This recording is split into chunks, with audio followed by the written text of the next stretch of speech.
In the Gospels of Mark chapter 10 verse 11, Jesus said, "Anyone who divorces his wife and marries another woman commits adultery against her.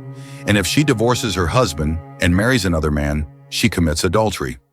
Only Matthew gave an exception in his account saying, "except for fornication," as in Matthew chapter 5 verse 32. "But I tell you that anyone who divorces his wife, except for sexual immorality, makes her the victim of adultery, and anyone who marries a divorced woman commits adultery." Based on Matthew's account, one will want to argue that the man is free to marry another woman, but the unfaithful divorced wife is not free, suggesting she has to stay unmarried and serve her punishment. But the verse in question did not say so, and you cannot draw a conclusion on that.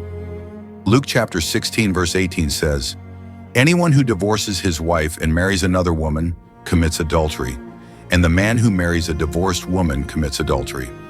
One may argue that the Bible did not say anything when the marriage becomes violent and life is being threatened. However, at this instance, counseling is needed, and if it fails, then it will be preferable to stay apart another, to preserve life and hinder sin. Paul as inspired in 1 Corinthians chapter 7 verse 10. "To the married I give this command, not I but the Lord. A wife must not separate from her husband, but if she does, she must remain unmarried or else be reconciled to her husband. And a husband must not divorce his wife." It is noted that what the Bible says about divorce is strictly for Bible-believing Christians and does not apply to unbelievers simply because one has grace to obey and the later does not have such grace. Also, you must know that marriage is not for everyone. That is a fact. In Matthew chapter 19, verse 11 and 12.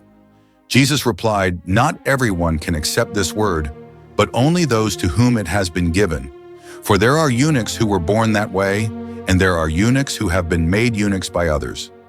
And there are those who choose to live like eunuchs for the sake of the kingdom of heaven. The one who can accept this should accept it. However, there are some people that are just not good at marriage. They are a threat to life and are better off alone."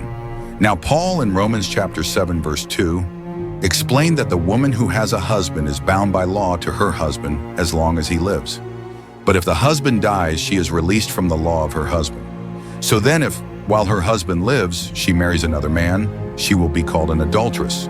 But if her husband dies, she is free from that law, so that she is no adulteress, though she has married another man. In all of this, the intention of God, the author of marriage, is a permanent union between a matured one man and a matured one woman, till death do them part. God in the Bible never permitted divorce. It was never an option from the beginning, but a permissive will which has never worked well for man. Just like Psalm chapter 106 verse 14 says, "In the desert they gave in to their craving. In the wilderness they put God to the test. And he gave them their request, but sent leanness into their soul." No man or church under heaven has the power to separate marriages as declared by Jesus in Matthew chapter 19 verse 6. So then, they are no longer two but one flesh. Therefore, what God has joined together, let not man separate. It's not what your pastor or church says that matters, but what God says.